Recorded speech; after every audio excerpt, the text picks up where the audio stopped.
6 class. अच्छा अच्छा, क्या तारीख होगी आज? 15।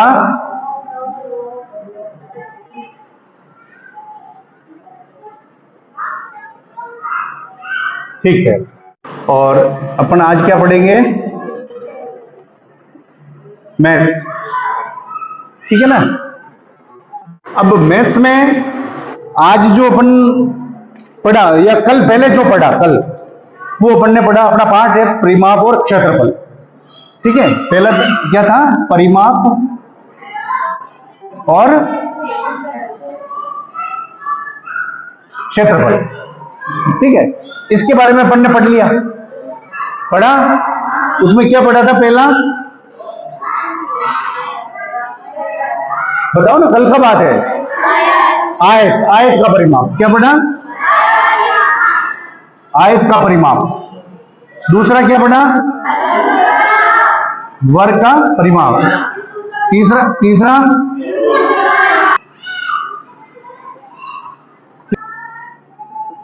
ठीक है, आयत मतलब ये, वर्ग मतलब ऐसा चित्र है ना। देखो, थोड़ा पिछली बात को याद करो। और त्रिभुज मतलब ये, यही है। इनका अपन ने सिर्फ क्या पढ़ा था? परिमाप।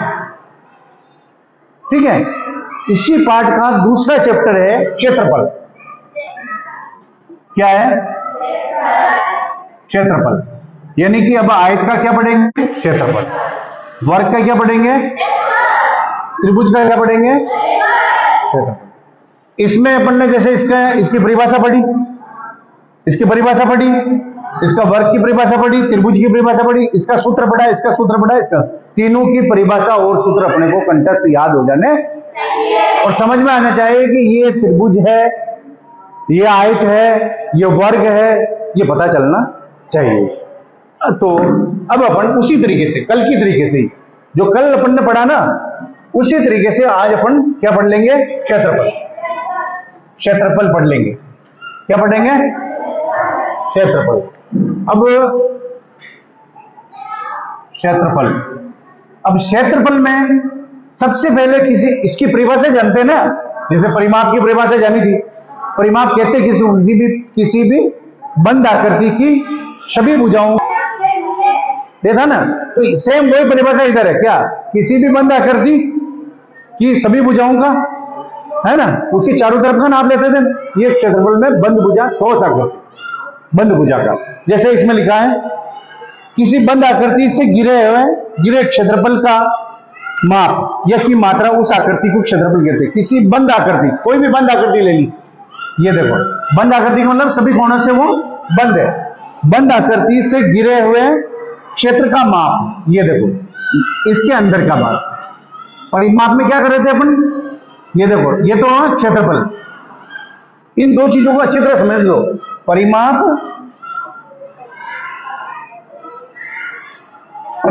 और क्षेत्रफल। देखो, परिमाप बताया था कल, जैसे ये बंद आकृति थी, इसके क्षेत्रफल में क्या बने, परिमाप में क्या बताया था? इनकी चारों ओर ये जो दूरी है ना, यहां से यहां तक की, यहां से यहां तक की, 1 2 3 4 चारों भुजाओं के योग को कहा जाता था ना। इसमें क्या कहा जाता है? इसमें बाहर नहीं, इसके अंदर का। क्षेत्रफल में क्या होगा? अंदर कितना है। जैसे एक उदाहरण देता हूं। ये क्या है? ये किस चीज का चित्र है? गिलास। गिलास, ये गिलास है। अब इसका परिमाप अगर अपने को ज्ञात करना है, इसका परिमाप अगर ज्ञात करना है, तो चारों तरफ की भुजाओं का योग, लंबाई इंटू चौड़ाई, वो लंबाई प्लस चौड़ाई वो कर देंगे। लेकिन क्षेत्रफल अगर ज्ञात करना है तो क्या करेंगे? इसके अंदर की चीज। ठीक है ना। समझ में? एक फौरे तौर पर आपको समझने के लिए ये चीज बताइए। तो अपन परिमाप का सबसे पहले क्षेत्रफल का परिभाषा हो जाएगी। तो क्या होगी? किसी बंद आकृति से घिरे क्षेत्र का माप उस आकृति का क्षेत्रफल कहलाता है। उस आकृति का, देखो मैं इधर लिख रहा हूं, किसी बंद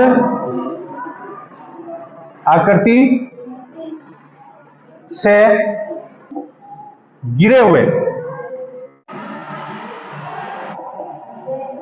गिरे हुए क्षेत्र, बोलो ना यार, गिरे हुए क्षेत्र का माप या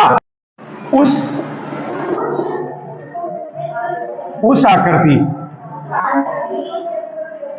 का क्षेत्रफल कहलाता है। क्षेत्रफल कहलाता, ठीक है। ये होगी केवल क्षेत्रफल के लिए। अब वो जो आकृति क्या करें, किसी बंद आकृति से गिरे हुए क्षेत्र, कोई भी प्रकार की बंद आकृति हो सकती है, जैसे आयत की हो सकती है, वर्ग की हो सकती है, त्रिभुज की हो सकती है। ये तीन ही आकृतियां अपन पढ़ रहे ना। इसका होगा तो अपन आयत का लगाएंगे सूत्र। क्या लगाएंगे? आयत का क्षेत्रफल। आयत का क्षेत्रफल।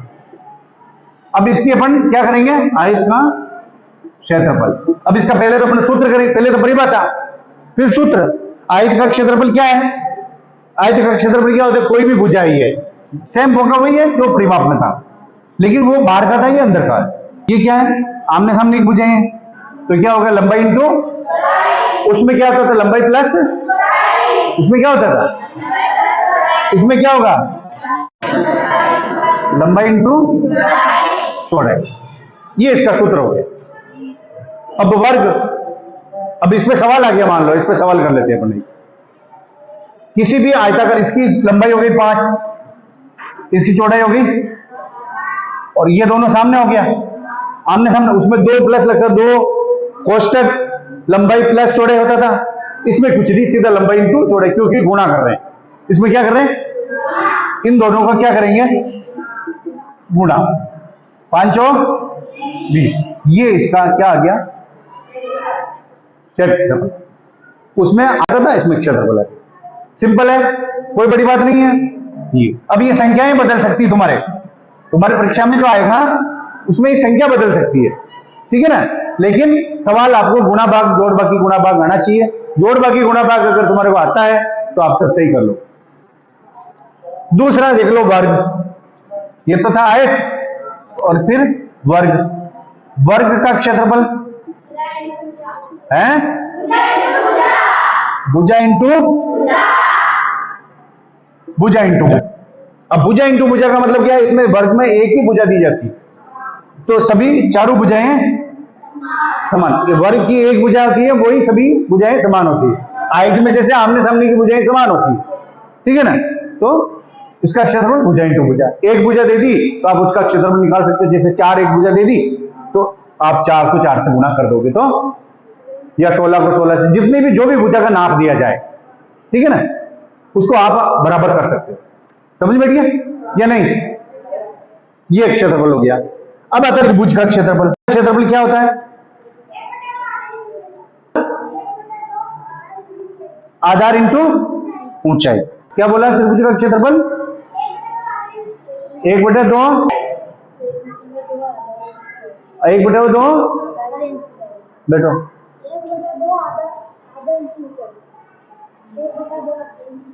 आधार इंटू ऊंचाई है। शाबाश, ताली बजाओ सब इसके लिए। इसमें सही आंसर दिया। यार तुम लोग सुनते नहीं, बराबर नहीं हो, मजा नहीं आता ना मेरे से। पढ़ रहे हो तो पूरा जाग कर पढ़ो, पूरा सोच समझ के पढ़ो, पूरा समझो इस बात को, फिर उसके बाद बोलना स्टार्ट करो। तुम लोग तो एक बोल रहे हैं, दूसरे की बात सुन ही नहीं रहे हो। अच्छी बात थोड़ी है, पढ़ो, पूरी एकाग्रता से पढ़ो। मन नहीं है, मना कर दो, नहीं पढ़ाऊंगा, ठीक है। त्रिभुज। अब त्रिभुज का क्षेत्रफल क्या होगा?